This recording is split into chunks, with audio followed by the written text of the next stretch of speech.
Hello students, welcome back to MD sir official channel. And आज का जो session होने वाला है वो अलजेब्रा का होने वाला है। ओके, ये महाराष्ट्र बोर्ड के एसएससी की तैयारी के लिए इतनी तगड़ी स्टार्ट हुई है। ओके, तो चलिए आज हम लोग पढ़ेंगे मैथ का पार्ट 1। ओके, और जो पार्ट 1 पढ़ेंगे तो हम लोग इसको अच्छे से जानते हैं कि अलजेब्रा भी कहते हैं। और इसी अलजेब्रा में हम लोग सरसरी तौर पर आप एक नज़र डाल लो कि इसमें हम लोग टोटल 6 चैप्टर पढ़ने वाले हैं। जब इसमें 6 चैप्टर पढ़ेंगे तो हम लोगों को एक कंप्लीट कोर्स हो जाएगा और उसमें हम लोग 40 आउट ऑफ 40 के लिए दावेदार हो जाएंगे। बशर्ते तैयारी आपकी कैसी है उसके लिए ये आप पर डिपेंड करता है। तो अगर जबरदस्त तैयारी करनी है, 40 आउट ऑफ 40 के बारे में आपने सोच के बैठा हुआ है, तो उसके लिए आप चैनल को सब्सक्राइब करो, बेल आइकन को हिट करके रखो। जब भी वीडियो अपलोड करूंगा आप लोगों को नोटिफिकेशन पहले जाए। और ये सारे सीरीज को देख लो, आप एक कंप्लीट एपिसोड में देने वाला हूं। तो ये सारे एपिसोड को देखने के बाद में मुझे पूरी उम्मीद है कि 40 आउट ऑफ 40 के आप दावेदार हो जाओगे। टोटल कितने चैप्टर हैं? Linear equation in 2 variable. Okay, यहां से हमारा चैप्टर शुरू होगा। उसके बाद में 2, 3, 4, 5, 6 ये टोटल कंप्लीट एक्सरसाइज का हम लोग सॉल्यूशन देने वाले हैं। तो देख लेते हैं हम लोग linear equation in 2 variable actual में होता क्या है। आज हम सिर्फ बेसिक इंफॉर्मेशन दे रहे हैं। आज हमारा इंट्रो क्लास है। कल से जो वीडियोस अपलोड होंगे वो आपके लिए बहुत इंपॉर्टेंट होने वाला है। ओके, आप हमारे चैनल से टूटे नहीं, बने रहे। ओके, तो थोड़ा सा हम लोग देख लेते हैं इंट्रो क्लास में कि लीनियर इक्वेशन इन 2 वेरिएबल क्या होता है। उसके बाद हम लोग एक्सरसाइज को सॉल्व करेंगे। ठीक है, लीनियर इक्वेशन इन 2 वेरिएबल का मतलब होता है कि एक ऐसा इक्वेशन जिसमें 2 वेरिएबल हो। एक ऐसा इक्वेशन जिसमें 2 वेरिएबल हो। जैसे कि यहाँ पे देख लो 4x + 7y + 9 = 0। तो यहाँ पे जो वेरिएबल है ना वो एक ये हो गया और एक ये हो गया, x और y वेरिएबल हो गया। अब यहाँ पे देखो जो 4 है, 7 है और 9 है, ये कांस्टेंट नंबर है। ठीक है, ये क्या है? कांस्टेंट नंबर है। अब देखो कि लीनियर इक्वेशन इन 2 वेरिएबल को हम लोग कैसे कंसीडर करेंगे कि कोई इक्वेशन जो है वो लीनियर इक्वेशन इन 2 वेरिएबल में है कि नहीं है। ठीक है, तो सबसे पहली बात जो जनरल हम फॉर्म बता देते हैं इसका कि अगर वेरिएबल के ऊपर पावर 1 है x और y पे तो समझ लो कि वो लीनियर इक्वेशन है, अदरवाइज वो लीनियर इक्वेशन नहीं है।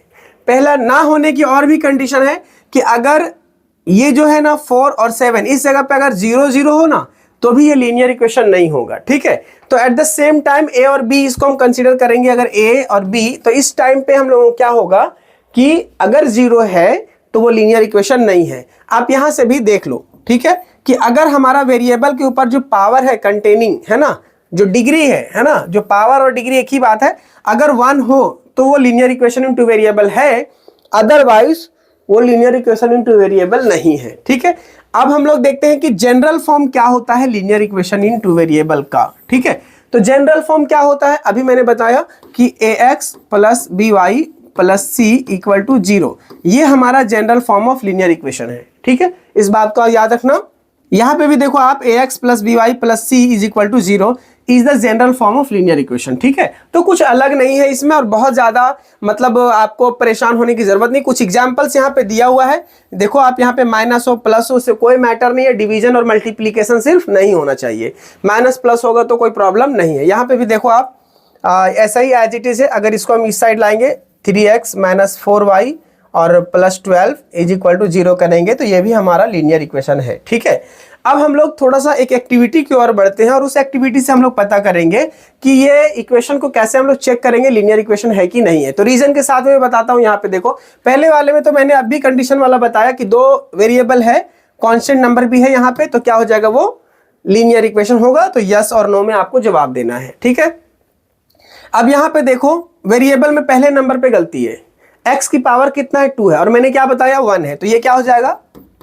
नहीं है। ठीक, ये लीनियर इक्वेशन नहीं है। अब यहाँ पे देखो x और y है। ठीक है, तो इससे कोई हम लोगों को प्रॉब्लम नहीं आ रहा है, तो यहाँ पे क्या हो जाएगा? यस। ठीक है, अब यहाँ पे देखो कि वेरिएबल के साथ में 0 है तो क्या हो गया? अगर 0 × x करेंगे तो वेरिएबल 0 आएगा, तो वो 2 वेरिएबल नहीं रहा। ठीक है, तो क्या हो जाएगा?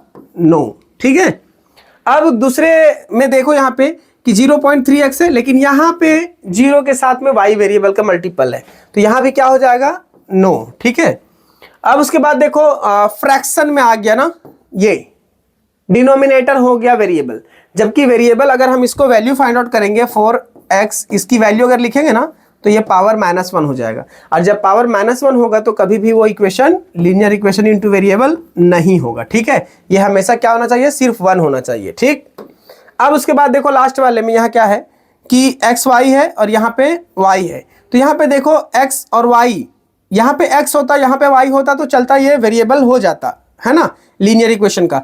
लेकिन यहाँ पे क्या है ना कि x y साथ में, तो y की जो वेरिएबल वो कितना है, 2 पावर है ना, यहाँ पे डिग्री जो है y का वो कितना हो जाएगा, 2 हो जाएगा, देयरफॉर ये भी इक्वेशन नहीं होगा। तो ये आपका एक जनरल मेथड था जिससे आप लोग समझ सकते हो कि लीनियर इक्वेशन इनटू वेरिएबल है कि नहीं है। अब थोड़ा सा एक और जानकारी ले लो कि हम लोग लीनियर इक्वेशन इनटू वेरिएबल में क्या पढ़ने वाले हैं। तो पहली बात है कि साइमल्टेनियस इक्वेशन ये होता क्या है।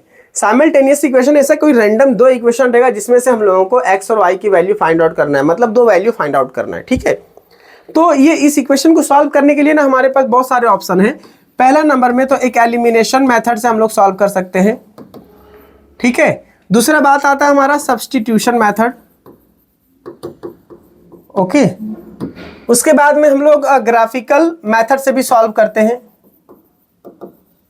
ठीक है, और उसके बाद क्रैमर्स रूल भी हम लोगों को हेल्प करता है लीनियर इक्वेशन इन 2 वेरिएबल में सॉल्व करने के लिए। ठीक है, ये 4 बेसिकली हम लोगों को पढ़ना है। इस 4 में से थोड़ा सा जोर हमने ग्राफिकल मेथड पे ज्यादा दिया। इसका वजह यह है कि हम लोग ग्राफिकल मेथड में सॉल्व तो इक्वेशन को करेंगे, लेकिन क्या है ना, थोड़ी सी जानकारी हम लोगों को ग्राफ पेपर से रिलेटेड भी होनी चाहिए। प्लस माइनस है ना, माइनस माइनस, माइनस प्लस, ये सारी चीजें हम लोगों को, बेसिक चीजें हम लोगों को जानना पड़ेगा। तो ये ग्राफिकल मेथड के लिए हम एक अलग से क्लास लेंगे, उसका भी आप लोगों को वीडियो अपडेट करेंगे। ओके, अब उसके बाद देखो, ये हम लोगों को पढ़ने के बाद में हमारा जो 3 इंपॉर्टेंट चीजें हैं वो क्या होगा, डिटर्मिनेंट पढ़ेंगे।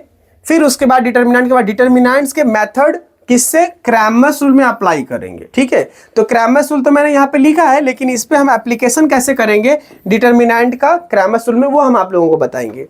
उसके बाद हम लोग equation reducible to a pair of linear equation in two variable, हम लोग किसी भी लीनियर इक्वेशन को कैसे रिड्यूस करके नीचे लाएंगे, कम करेंगे, वैल्यू कहां से आएगा, कैसे आएगा, वो फाइनली एकदम छोटा से छोटा वैल्यू हम लोग लाने की इसमें कोशिश करेंगे। तो उसकी भी एक अलग क्लास होगा, वो आप लोगों को उस टाइम पे समझ में आ जाएगा। सरसरी तौर पर मैं आप लोगों को बता दे रहा हूं कि ये सारी चीजें आप लोगों को पढ़ना है लीनियर इक्वेशन इन 2 वेरिएबल में।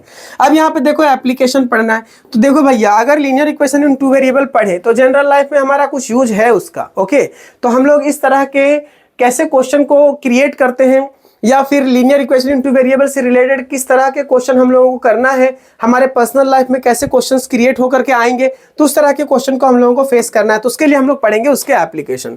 बेसिकली आज हम लोग प्रैक्टिस सेट 1.1 को देख लेते हैं, इसमें कुछ ज्यादा क्वेश्चन नहीं है। ओके, देखो यहाँ पे क्या है कि complete the following activity to solve the simultaneous equation. तो सबसे पहले यहाँ पे देखो कि 2 इक्वेशन है, 5x + 3y = 9, ये हमारा पहला इक्वेशन हो गया। ठीक है, अब यहां पे देखो 2x + 3y = 12, ये हमारा हो गया सेकंड इक्वेशन। ठीक, अब देखो इस इक्वेशन को सॉल्व करने के लिए यहाँ पे एक्टिविटी में कुछ यहाँ पे लफड़ा हुआ है। ठीक है, अब लफड़ा क्या है वो हम चेक करते हैं। क्या लिखा है, लेट्स ऐड इक्वेशन 1 और 2। ठीक है, तो ऐड कर रहे हैं इक्वेशन, तो 5x + 3y = 9 यहाँ पे कॉपी कर दिया। अब यहाँ तो 2x + 3y = 12, 2x + 3y तो यहाँ पे प्लस होना चाहिए ना, लेकिन माइनस किया है। तो इसमें क्या होगा कि क्वेश्चन में थोड़ा सा मिस्टेक हो गया, यहां पे क्या हो जाएगा, माइनस हो जाएगा। आप ध्यान रख रहे हैं, ठीक है, आपको ध्यान में रखना, ये 2x - 3y = 12। अच्छा, एक चीज आप ध्यान दो कि लेट्स ऐड क्यों बोला, जोड़ा क्यों, तो इस बात को ध्यान रखो। अगर हमको किसी नंबर के लिए 0 लाना है ना, 3 में ऐसा क्या करेंगे जो 0 आ जाएगा, -3 करेंगे तो 0 आ जाएगा। अब कोई बोलता है कि 3 में कितना ऐड करेंगे जो 0 आ जाएगा, कितना ऐड करेंगे हम लोग, तो -3 ऐड करेंगे तो ये हमारा 0 आ जाएगा। तो 0 आने का मतलब ये है ना कि रीजन यहाँ पे देखो, 3 प्लस में और यहाँ पे 3 माइनस में, जब दोनों को हम सॉल्व करेंगे तो कट जाएगा, और कट जाने का मतलब ये होता है ना कि हम एक वैल्यू को आराम से ला सकते हैं। तो इस बात को आप दिमाग में फिट कर लो कि कभी भी वेरिएबल अगर x y में दिया हुआ या a या b में दिया हुआ है, तो आपको किसी एक वेरिएबल को रिड्यूस करना पड़ेगा, एक वेरिएबल को हटाना पड़ेगा, तभी आप पहले वाले को निकाल सकते हो। या पहले वाले को हटा दो दूसरे वाले को निकालो, दूसरे वाले को हटा दो पहले वाले को निकालो। तो किसी भी सिचुएशन पे आपको x और y में एक को रिमूव करना पड़ेगा। फिर उसके बाद उसकी वैल्यू जो आएगा ना फर्स्ट या सेकंड वाले का, फिर सब्स्टिट्यूट करके वैल्यू को आप सेकंड वाले की वैल्यू निकाल सकते हो। तो यहाँ पे क्या किया, देखो यहाँ पे वापस देखो एक बार, हमने बताया था कि ये माइनस रहेगा तो इसको मिटा नहीं रहे हैं, क्वेश्चन में एज इट इज है। यहाँ पे क्या हो जाएगा 5x + 2x, यहाँ 7 हो जाएगा, x ऑलरेडी है, ये प्लस है और ये माइनस है तो कट जाएगा। अब यहाँ पे क्या बचेगा, यहाँ पे हो जाएगा 21, ठीक है, दोनों को जब ऐड करेंगे तो, ठीक है। अब यहाँ पे देखो 21/7 कट के आ जाएगा x = 3, क्योंकि यहाँ पे 7 3 = 21, ठीक है। थोड़ा सा हम इसको मिटा दे रहे हैं, ओके। अब यहाँ पे देखो जो x की तो वैल्यू हमारे पास आ गया, अब y की वैल्यू चाहिए, तो y के लिए क्या करेंगे, लिखा है प्लस x = 3 इन इक्वेशन 1, है ना। इक्वेशन 1 ये वाला है, उसमें x की वैल्यू कितना बोल रहा 3, तो 5 यहाँ पे एज इट इज, यहाँ पे x की वैल्यू 3 डाल देंगे, 3y = 9। अब यहाँ पे क्या हो जाएगा 5 3 = 15, ये 9 में इधर आएगा तो 15 हो जाएगा, ठीक है। अब ये 3y एज इट इज यहाँ पे, इसको हम माइनस करेंगे तो हो जाएगा -6। अब यहाँ y = क्या हो जाएगा -6/3, जब दोनों को सॉल्व करेंगे तो ये हो जाएगा -2, तो यहाँ पे कितना आ जाएगा -2। अब यहाँ पे देखो x की वैल्यू कितना है 3, यहाँ पे हो जाएगा -2, ठीक है। ये हमारा क्वेश्चन हो गया सॉल्व। तो यहाँ तक हम लोग देख लिए। आज हम लोग 1.1 का इसी एक्सरसाइज को करेंगे, क्योंकि 1.1 में और भी क्वेश्चंस हैं, जैसे कि आप देख सकते हो यहाँ पे। कल हम लोग इसको करेंगे, साइमल्टेनियस इक्वेशन को कल हम लोग यहाँ से सॉल्व करेंगे 1 by 1, लेकिन यहाँ तक आज हमारा कंप्लीट हुआ है। तो ये हमारा इंट्रो क्लास था, जिसके वजह से हम लोगों ने यहीं तक इसको फिनिश किया। अब हम लोग मिलेंगे नेक्स्ट एपिसोड में, और आप हमारे चैनल से बने रहें, क्योंकि जब तक आप हमारे चैनल की कंटिन्यूटी को फॉलो नहीं करेंगे, आपका मैथ्स उतना अच्छा नहीं हो पाएगा जितना आप उम्मीद करके बैठे हैं। तो ज़्यादा से ज़्यादा कोशिश करें कि हर एक वीडियो को वॉच करें, टाइम के हिसाब से देखें। ऐसा नहीं कि आज एक ही दिन में 4 वीडियो देख लिए, फिर एक ही दिन में 10 वीडियो कंटिन्यू देख लिए, ऐसा नहीं। आप इसको ना मेडिसिन की तरह थोड़ा थोड़ा लेते रहें। अगर एक ही दिन में ज़्यादा वीडियो को देखेंगे तो सारा चीज़ें इधर से ऊपर निकल जाएगा। तो बेहतर है कि आप हमारे वीडियो में बने रहें, एक एक वीडियो के साथ में। डेली एक वीडियो को आप एक टैबलेट की तरह लेते रहें, ठीक है। तो चलिए मैं आप लोगों से मिलता हूँ नेक्स्ट एपिसोड में, तब तक के लिए बहुत बहुत थैंक यू।